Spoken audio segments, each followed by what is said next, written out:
Hello guys, on se retrouve aujourd'hui pour une nouvelle vidéo. Pour celles et ceux qui ne me connaissent pas, je m'appelle Amel, je bosse dans le marketing digital et ça fait maintenant 3 ans et demi que je vis à Dubaï. Sur ma chaîne YouTube, je partage beaucoup d'infos sur la vie à Dubaï pour les gens qui veulent s'y installer, y venir en vacances ou qui sont tout simplement curieux de ce qu'est la vie ici. Et aujourd'hui, je vais aborder un sujet qui est pas mal revenu dans la presse ces derniers temps. Pourquoi les influenceurs de la télé-réalité s'installent tous les uns après les autres à Dubaï? La JLC Family, Nabila et Thomas, Jessica et Thibaut, Stéphanie Durand ou encore dernièrement Caroline Receveur, ils sont de plus en plus nombreux à quitter la France pour venir s'installer ici. Alors pourquoi ces influenceurs choisissent-ils Dubaï et pas une autre ville dans le monde? C'est vrai ça, pourquoi ne pas choisir des villes comme Monaco, Marbella ou encore Los Angeles? Et étant expatriée à Dubaï depuis quelques années, je connais plutôt bien la ville et je peux répondre objectivement à cette question. Avant de commencer, n'hésitez pas à vous abonner à ma chaîne et à me suivre sur Instagram si c'est pas déjà fait. Alright, c'est parti.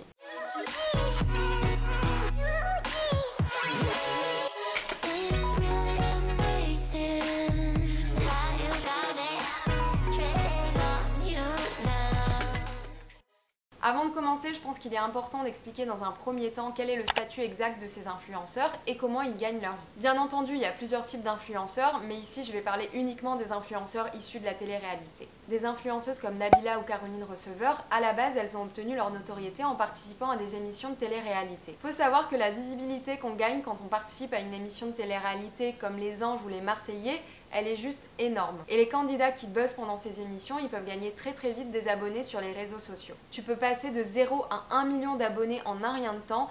Et c'est pour cette raison que souvent les influenceurs les plus suivis en France sont ceux issus de la télé-réalité. Et la source de revenus principale des influenceurs issus de la télé-réalité, ce sont les placements produits. Contre une certaine somme d'argent, les influenceurs vont faire la promotion d'un produit sur leurs réseaux sociaux. Et aujourd'hui, le marketing d'influence est devenu un marché très lucratif, que ce soit pour les influenceurs ou pour les marques. Alors, comment ça fonctionne exactement? C'est simple, vous êtes une marque, vous avez un produit que vous voulez faire connaître et vous trouvez que Jessica Thivenin, par exemple, elle correspond super bien à l'image de votre marque et au public que vous souhaitez cibler. Pour avoir une collaboration avec Jessica, vous allez devoir contacter l'agence qui gère ses placements produits et c'est avec l'agence que vous allez négocier. L'agence va vous annoncer un certain montant et sur ce montant que vous allez payer, l'agence prendra une commission. Et au niveau du prix pour un placement produit avec un influenceur, ça va varier sur plusieurs critères. Le nombre d'abonnés, le nombre de vues par story, l'engagement, si la communauté like et commente les photos régulièrement, et si c'est un homme ou une femme. Il faut savoir que les femmes influenceuses sont plus chères que les hommes influenceurs. Et pour que vous ayez une idée des prix, disons qu'une influenceuse qui a entre 3 et 5 millions d'abonnés, un placement en story, ça vous coûtera en moyenne 4 000 €. Après, ce prix il peut varier en fonction de l'offre et la demande. Par exemple, pendant les périodes de forte activité commerciale comme Noël ou le Black Friday, un placement peut vous coûter jusqu'à 7 000 à 8 000 €. Donc si cette influenceuse fait 3 placements produits par jour tous les jours à une moyenne de 4 000 € par poste pendant un an, faites vos calculs. Déjà au mois, ça fait 372 000 €. À ça, il faut quand même enlever la commission de l'agence. Ça peut varier, mais c'est environ 30%. Donc ce qui fait 260 400 € au mois. Et donc à l'année, on arrive à un total de 3 124 800 €. Et en plus de ces revenus, les influenceurs ont souvent aussi leur propre marque. Par exemple, Nabila a sa marque de cosmétiques et récemment, Caroline Receveur a créé sa marque de produits pour cheveux. Ils ont dû créer des sociétés pour pouvoir vendre leurs produits, ce sont donc des chefs d'entreprise. Et en France, quand vous êtes chef d'entreprise et que votre société fait beaucoup de bénéfices, vous allez devoir payer des impôts. Et la France, c'est l'un des pays où on paye le plus d'impôts au monde et c'est pour cette raison que certains chefs d'entreprise décident de créer leur société à l'étranger, là où la fiscalité est plus intéressante. Ce qui m'amène donc à vous donner la première raison qui fait que les influenceurs viennent s'installer à Dubaï, la fiscalité. Pour pouvoir être résident et travailler à Dubaï, il faut être sponsorisé. Il y a deux manières de se faire sponsoriser. Soit vous trouvez un emploi et c'est votre employeur qui vous sponsorise, soit vous créez votre société et c'est votre société qui vous sponsorise. Et sur les revenus que vous gagnerez à Dubaï, que vous soyez employé ou chef d'entreprise, vous ne payerez ni impôts, ni taxes, ni charges patronales. Donc ce que font les influenceurs quand ils viennent ici, c'est qu'ils créent une société en free zone.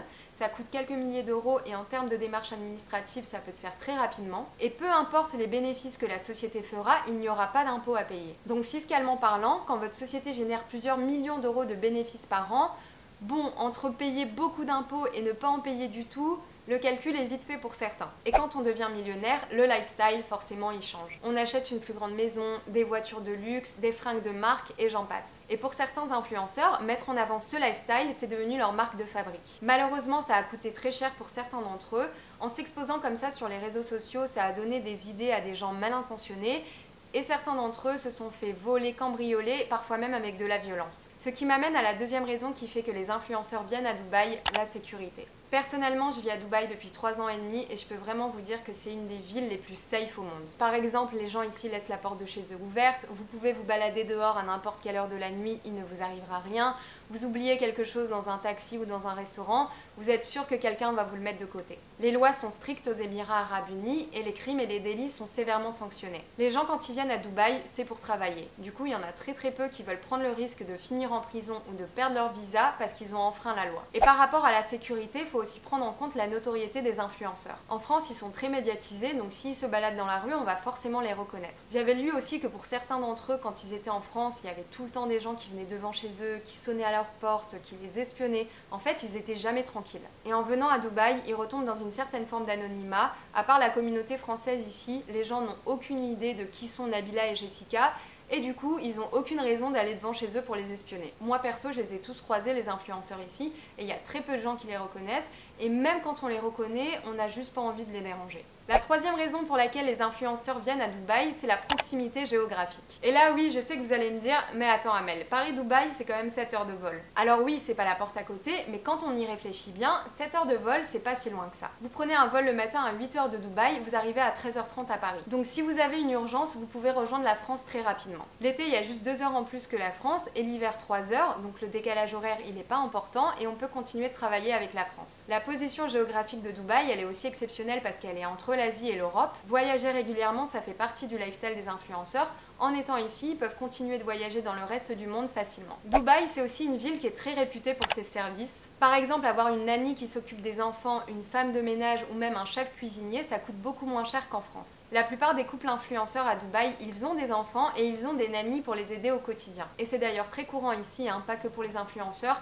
La plupart des familles ont des nannies pour les aider au quotidien avec les enfants ou le ménage. Dubaï, c'est aussi une ville qui est très touristique, on a du soleil toute l'année. Je peux vous dire qu'on ne vit pas le même hiver ici qu'à Paris ou à Londres. Il y a sans cesse des nouveaux restaurants branchés qui ouvrent, des beach clubs, des rooftops, des nouvelles activités à tester.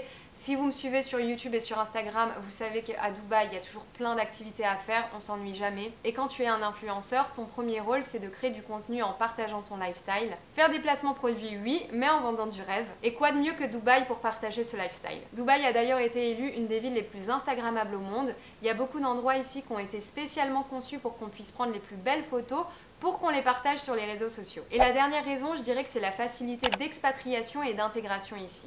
Dubaï, c'est une ville qui est composée à 85% d'étrangers. La langue officielle, c'est l'arabe, mais la langue la plus couramment parlée, c'est l'anglais. Donc quand tu viens en tant qu'étranger ici, tu te sens pas vraiment étranger parce que presque tout le monde est étranger.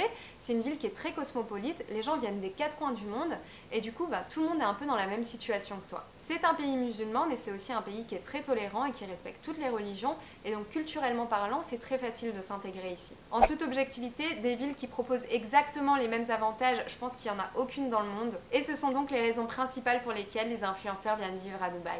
Alors bien sûr, il y a aussi des inconvénients à vivre ici, tout n'est pas parfait. J'en parle d'ailleurs dans une autre vidéo, donc je vous invite à aller la voir si ça vous intéresse. Alright, c'est la fin de cette vidéo. N'hésitez pas à liker, commenter, partager si ça vous a plu, à vous abonner à ma chaîne et à me suivre sur Instagram si ce n'est pas déjà fait. Je vous dis à très vite pour une nouvelle vidéo.